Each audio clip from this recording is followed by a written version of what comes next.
Hello and welcome to the latest episode of Politics and Chill, the laid back podcast that looks at the good, the bad, the ugly, the heroes, and the villains of British political history. If you want to watch our first ever episode, please do click on our YouTube and our Spotify, where we look at the last few times the Conservatives face electoral annihilation and how they are able to recover. In this episode, we're going to go a little bit further back. We're going to look at the late 19th and early 20th century, at how the Liberal Party tore itself apart, nearly destroyed the party, but yet was able to bring itself together and have a liberal revival at the turn of the 20th century. As always, if you have any questions or if you want to email in, our email is politicsandchill1, as in the number one, at gmail.com. And I hope you enjoy this episode. So, for background, in the mid to late 1800s, the Liberal Party was dominated by one man who had been leader and prime minister numerous times. He'd been prime minister on 4 separate occasions and was well into his 80s at the time he formed his last Liberal government in 1892. And that man was William Gladstone, who was a titan of Victorian politics and a well-renowned man. And he had formed his last government in 1892, and he had then resigned in 1894 as he was getting, even he knew he was getting too old and too deaf as well. And he then recommended to the Queen that she should ask for a man called Archibald Primrose, who was known as Lord Rosebery, to become the next prime minister. And he was then invited to form a government. Now, this government did not have a majority. This is important to understand. He was in a minority government and he was relying on the support of the Irish MPs. Now, Gladstone at the time was trying to put through an Irish Home Rule bill. This would allow a government away from Westminster in Ireland itself.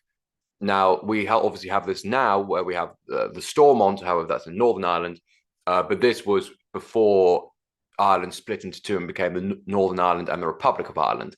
So it would have been one single parliament in Ireland. And this caused a lot of problems, but that is something we're going to look at in a near future episode, as there was a huge debate and huge controversy surrounding the question of Home Rule. So Lord Rosebery, who sat in the House of Lords, which nowadays might seem very weird to think that a prime minister is sitting in the House of Lords, because it hasn't happened for well over 120 years. However, back then it wasn't so shocking. It was actually quite common. A lot of prime ministers sat in the House of Lords. So he was now leading up a minority government with support from Irish MPs. And he realized pretty early on that he was going to be in for an incredibly difficult time. So the first issue was that his chancellor, who had also been chancellor under Gladstone, and also leader of the Commons, which back then was a lot more important, particularly when you had the prime minister in the House of Lords, was part of the more left-wing faction of the Liberal Party, whereas Lord Rosebery came from the more centre of the faction of the party and was known as a liberal imperialist, which basically they were very pro-imperialism at the time. Imperialism was basically the fashion.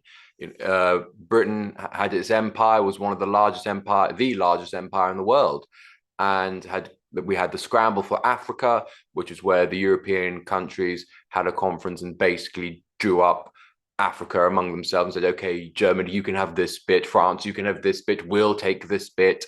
And also various other colonies across the globe. And that didn't always settle or sit well with some other Liberal MPs, William Harcourt being one of them. But he was constantly trying to undercut Rosebery from the Commons and try and make himself seem the more powerful man. And, that wasn't a totally bold claim. To be Chancellor and Leader of the Commons, you did hold a lot of power and a lot of sway. However, this undercutting of Rosebery just caused a lot of splits within the cabinet.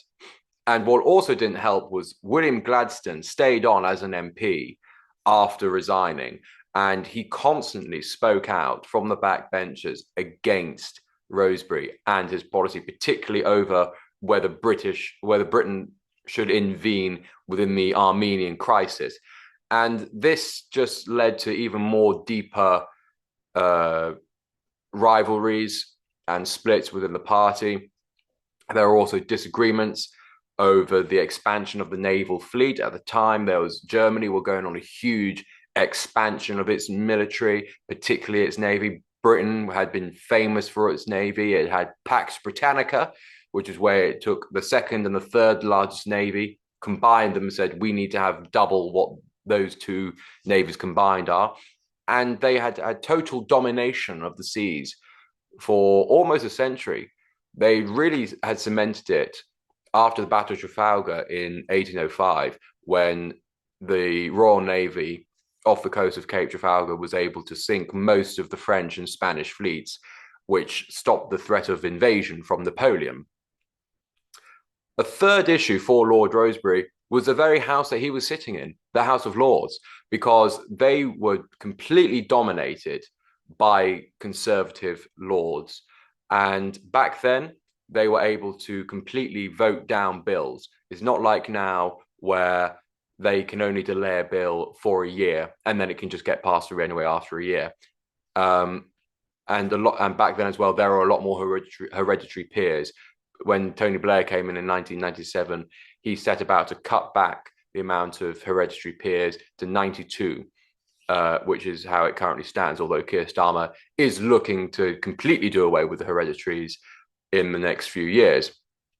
But back then, the House was dominated by hereditary peers, and most of them were conservatives because they were landowners. And they were just shutting down any form of liberal government domestic plans. So it became increasingly difficult for Rosebery to really do anything. When you look at it, he was in a minority. He had to appease the Irish for getting bills through the House of Commons. Then by the time they got to the Lords, they were being shut down anyway. His own chancellor was undercutting him. The former prime minister, who was seen as a titan, was also undermining him. He lost a lot of sleep, and he basically, he had insomnia because there were so many splits and so many issues that he couldn't deal with. You do have to feel a bit bad for him. He was dealt a serious poor hand. And then it all came to a blow in June 1895. So he'd only been prime minister since March 1894. So he'd only been prime minister for about 14 months. But the government lost a vote in a committee. Now, it wasn't in the House, it was in the committee stage on army supply by 7 votes. Now, this realistically should have reflected poorly on Rosebery's Secretary of State for War, a man called Henry Campbell Bannerman. However, Rosebery decided to see this as a vote of censure on his government. So the entire cabinet offered up their resignation to Queen Victoria, and she sent for the Conservative leader, again, someone else from the House of Lords, Lord Salisbury. Lord Salisbury, who was also in a minority, formed his government and then immediately called the 1895 general election. And in that, the Conservatives won 411 seats in the House of Commons, with the Liberals getting 177 seats, which is the lowest they'd ever had up until that point. So the Conservatives were in power with a huge majority, and they would be for at least the next 10 years. And after that, there was still more infighting amongst the Liberals. Rosebery was fighting amongst William Harcourt, who had been the Chancellor, and he was also fighting against a man called John Morley, who was Gladstone's private secretary. This caused a huge amount of turmoil between the three men. And it ended up with, in 1898, so 3 years after their general election loss, Harcourt and Morley resigned, and then Rosebery then resigned as well a year after, and that made Henry Campbell Bannerman the new leader of the Liberal Party. And this didn't ensure a new change and, uniting around the new leader as Campbell Bannerman probably hoped. the Liberals just descended into even more into factionalism because there was no unifying ideological base for them because there were so many different factions. You had the imperialists, but then you also had the supporters of the Boers, which was against imperialism. You had the classic liberals, and then you had ones that were more socialist.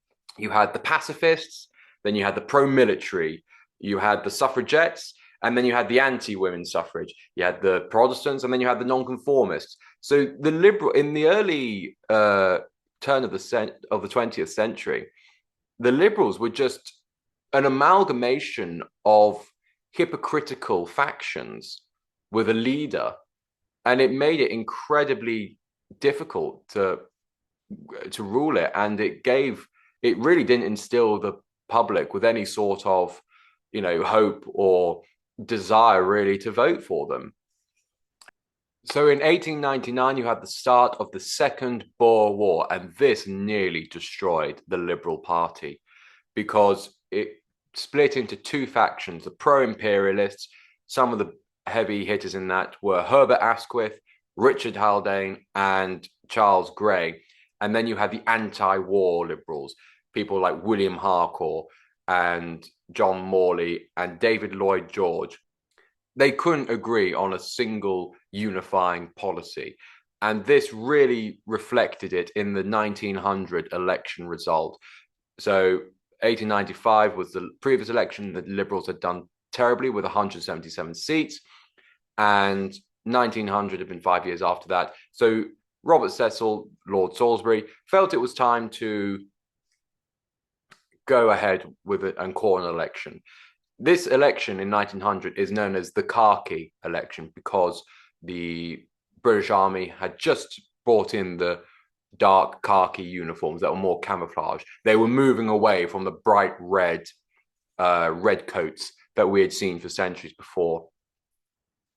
And this was a huge conservative victory because, they played it as it's Britain, the British Empire. They're going against some, South African tribes backed up by some Dutch farmers. We'll easily win this. Although, of course, that wasn't the case. The Boer War would carry on until 1902, a lot longer than what was initially thought. And Campbell Bannerman, so this is his first election as leader, he tried to maintain a moderate approach, but he ended up criticizing the government's methods of barbarism in South Africa, which was seen as a shift to the left of the party, and it nearly tore the party apart. And the Conservatives made absolute capital out of this. They even, controversially, even back then and definitely today now, tied the Liberals to the enemy, as it were, that being the Boer and the Dutch farmers, using the phrase, "Every seat lost to the government is a seat sold to the Boers." And they even had posters portraying Liberal MPs praising Kruger, who was the leader of the Boers, and helping him to haul down the Union Jack. And this instilled a lot of emotion into the voters and made a lot of people vote Conservative. But what also helped the Conservatives was the fact that a lot of seats were uncontested. So that ended up being another huge Tory win, with the Conservatives winning 402 seats and the Liberals winning 183. So it still wasn't going well for the Liberals. They were still split. They were still with a low amount of seats that they were used to. And there seemed to be no near end to these troubles. However, that was about to change. By 1902, the Boer War had finally ended and Lord Salisbury had resigned as Prime Minister. He was waiting to retire. He was ill. He just needed the war to be over. It was finally over. He could then retire. And he then thus died a year later. And his nephew, Arthur Balfour, became Prime Minister. Now, Balfour wasn't seen as the first choice, and it is often seen as nepotism. And we do get the phrase, "Bob's your uncle," because of that, because Lord Salisbury was called Robert Cecil. So Bob is another way of saying Robert, is short for Robert. So that's where we get the phrase from. So he became the Prime Minister, and now it was time for the Conservative party to split themselves into two instead of the Liberals, because Joseph Chamberlain, who was formerly a Liberal, and he left the Liberal Party because of this, along with a load of other Liberal Unionists, because of a push for Irish home rule, as it were, back in the late 1800s. But he was now the colonial secretary, and he was pushing really hard for tariff reform. And this reform would introduce tariffs which would give imperial preference. Now, this meant that they wouldn't put any tariffs or import costs on imports coming in from British colonies, so within the British Empire. But if they were to get something from America or from France or any other countries that weren't part of the empire, then there would be an import cost on them.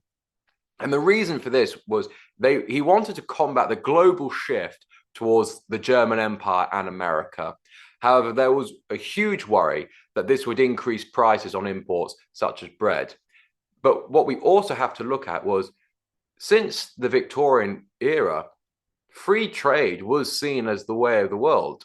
It was seen as gospel. To go against free trade was almost sacrilege. And the cabinet was completely divided over this, because it being the way since the 1840s after the introduction of the Corn Laws, which was a huge thing back in the 1840s and 1830s. And we will definitely be doing an episode on the Corn Laws in the future. And the Conservative Chancellor at the time was a man called Charles Thomson Ritchie, and he was strongly anti-tariff. And in the end, he had convinced the cabinet to back him whilst Chamberlain was on holiday. And there was set to be this big debate, this big showdown in cabinet between Charles Thomson Ritchie and Joseph Chamberlain. But Balfour thought he can't afford to lose his chancellor over this. So he stuck by his chancellor, Ritchie. And so Chamberlain resigned and went on a big national campaign, campaigning for tariff reform. So now that the Conservatives had split themselves in two over tariffs, the Liberals finally had something to unite around and to campaign on. And whilst Joseph Chamberlain was going around across the country, drawing in these huge crowds and speaking to the people on why this government should introduce tariffs, Herbert Asquith, who was one of the big heavy hitters in the Liberal Party, was doing the exact same thing. However, he was campaigning for free trade, because the Liberals had been pro-free trade since their inception. We also saw the rise of New Liberalism, which was a new ideology that was being thought up, which saw the party shift slightly more to the left than what it had originally been. And New Liberalism was being more pro-state intervention.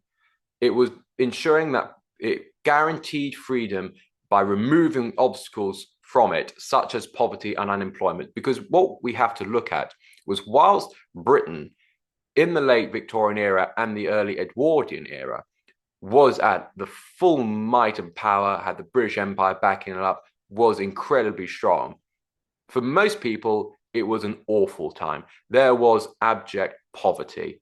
It was horrific. People working hours, children working hours, old people working hours all day, every day, with nothing to show for it. There were no pensions, there was no NHS, there were no benefits, there was nothing like that. And there was also incredible unemployment. So it really, and people were living in absolute squalor and slums. And I mean, I'm sure we have all seen pictures of people how the ordinary working class lived back in those times. It was horrific. So this wanted to make sure that there was a bit, using the state to be a bit more interventionist, to make sure that they weren't in poverty or in unemployment, so that they could live a better life, because the Liberals were worried about this. There was a genuine fear for people living in abject poverty and going hungry and being unemployed, because they didn't want the majority of the people to be that way. But also, the Boer War had exposed something. Most of the people who went to fight in the Boer War in the British Army were incredibly malnourished. They had no food or very little food, and they just didn't have the strength to do what a soldier would do. So there were also fears that we need to start feeding people. We need to start ensuring that people have money and have food to ensure that the next generation of Britons can defend the empire. Otherwise the empire is going to crumble and we're all going to become weak. And then also there was a concern within the Liberal Party that if they didn't start to tackle this high poverty rate and high unemployment, then a new party like Labour will just take all those voters away from them and they would be cast into opposition for a long time. So that was becoming the more dominant ideology within the Liberal Party. And finally, in 1905, the splits in the Conservative government meant that Arthur Balfour just couldn't carry on. So he had resigned as Prime Minister, and the new King Edward VII had invited Henry Campbell Bannerman to become the Prime Minister of a minority government. Now, Arthur Balfour did this because he hoped that Bannerman wouldn't be able to form a strong government, and that Campbell Bannerman would then have to call an election, and that Balfour would end up, and the Conservatives would end up winning that election. However, that's not really what happened. But first, before we get into the election, there was another plot that could have scuppered Henry Campbell Bannerman, and this came from within his own party. It was called the Regulus Compact plot. Now, basically, this was done by people who mentioned not too long ago, Herbert Asquith, Charles Grey, and Richard Haldane, who were liberal imperialists. And they had plotted to basically force Campbell Bannerman to go into the House of Lords. He would still be Prime Minister, but he'd be in the House of Lords, which would incredibly weaken him because he would basically become a dummy Prime Minister, whilst Asquith would become the real leader by taking up the role of Chancellor and of Leader of the Commons. And then it would also ensure that Haldane would become Lord Chancellor and Grey as either Foreign or Colonial Secretary. And this would ensure that the Liberal imperialists had the key jobs within the new Liberal government. However, Campbell Bannerman, when he was forming his government, offered the role of Chancellor to Herbert Asquith, who then accepted anyway. And then the others fell into line and accepted their roles anyway. So then Richard Haldane, instead of Lord Chancellor, became Secretary of State for War, and Charles Grey became Foreign Secretary. So the Liberal imperialists were still quite influential in the new cabinet, but also Campbell Bannerman was able to pave over some of the splits because he also invited various radical liberals, such as David Lloyd George, to join him, who then became the president of the Board of Trade, which is basically Trade Secretary. And then Campbell Bannerman went ahead and immediately called an election. And that's where we had the 1906 general election, which we discussed in the last episode. So I won't go into too many details about it. But the results were the Liberals won a huge majority of 125 seats, and the Tories lost badly, so much so that Arthur Balfour even lost his seat. Now, with this large majority, this meant that the Liberals had a clear mandate to do what they wanted to do, and that was the liberal reforms. So Campbell Bannerman had set out to combat poverty and unemployment. These were the two key things he wanted to do in his government, and he introduced a whole huge wave of reform programs which were implemented outside the English poor laws. Now, they were basically the idea of workhouses. So if you were poor and you had nothing, you had no hope of getting out, you went to a workhouse where you lived, you did work, and you ate. And it could be incredibly tough. There were countless scandals of incredibly poor treatment in the workhouses, and there was a very little chance of being able to then get out of the workhouse afterwards. And also, what had been the main achievement of these liberal reforms were the fact that they had really laid the foundations for a modern welfare state. Because one of the first things it allowed to do, though it wasn't compulsory, it allowed local authorities to introduce free school meals to children. And sometimes this might be the best meal that they would get in the day, because their families would be so poor, sometimes they might not be able to have a proper nutritious meal. It would just be simple gruel. Um, Bannerman was also able to strengthen trade unions. He allowed employees to claim compensation against their employers through if they got injured. This was done via the Workmen's Compensation Act. He was able to create supervision within the community for young offenders as opposed to prison. So if a kid got into some trouble with the law, how it was in the late Victorian era was they'd simply be dragged into an adult court, they'd be tried as an adult, and they'd be sent to an adult prison. This made sure that there was things like borstalls and young offenders programs instead. There was also the Old Age Pensions Act, which gave pensions to anyone over the age of 70, which had never been done before. And it was criticized as being too radical and just giving away money.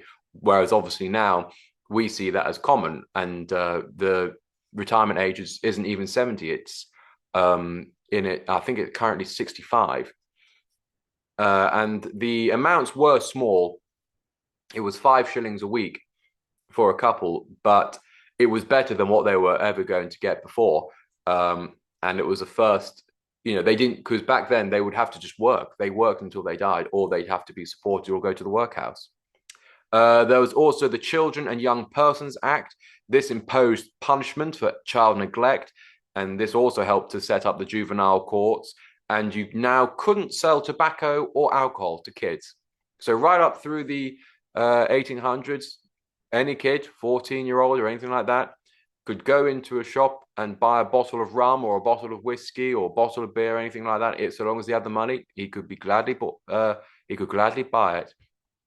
I imagine there's quite a few teenagers nowadays who wish that law was still around. So Bannerman had really gone ahead on this massive liberal reform push, and it had seen a lot of success.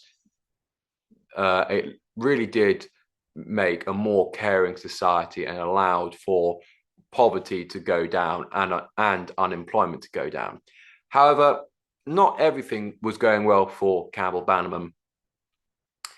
So he'd been Prime Minister since the end of 1905, and by 1907, he feared he wouldn't make it to the end of his term because he had had numerous heart attacks and he was getting really seriously quite ill.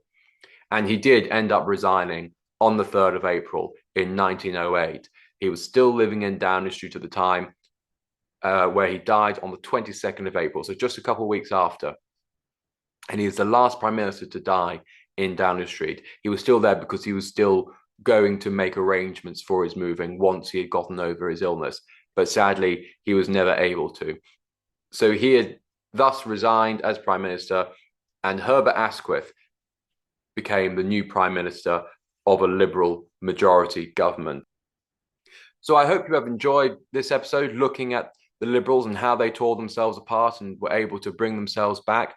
And I hope you have able to learn something. And again, as always, if you have any questions or anything like that, then please do email us or message us on any of our social medias. There will be in the link tree in the description of our YouTube, our Instagram, our Twitter, and our TikTok. And before I finally just sign off, I thought I'd just share with you a quote from one of the main people we've been talking about today, Henry Campbell Bannerman, the former Prime Minister, who once said, "Good government could never be a substitute for government by the people themselves." So I shall leave that for you to think about and to ponder. And I hope to see you all next time as we look at the 1909 to 1911 constitutional crisis, the Liberals versus the Lords. Thank you for listening. Goodbye.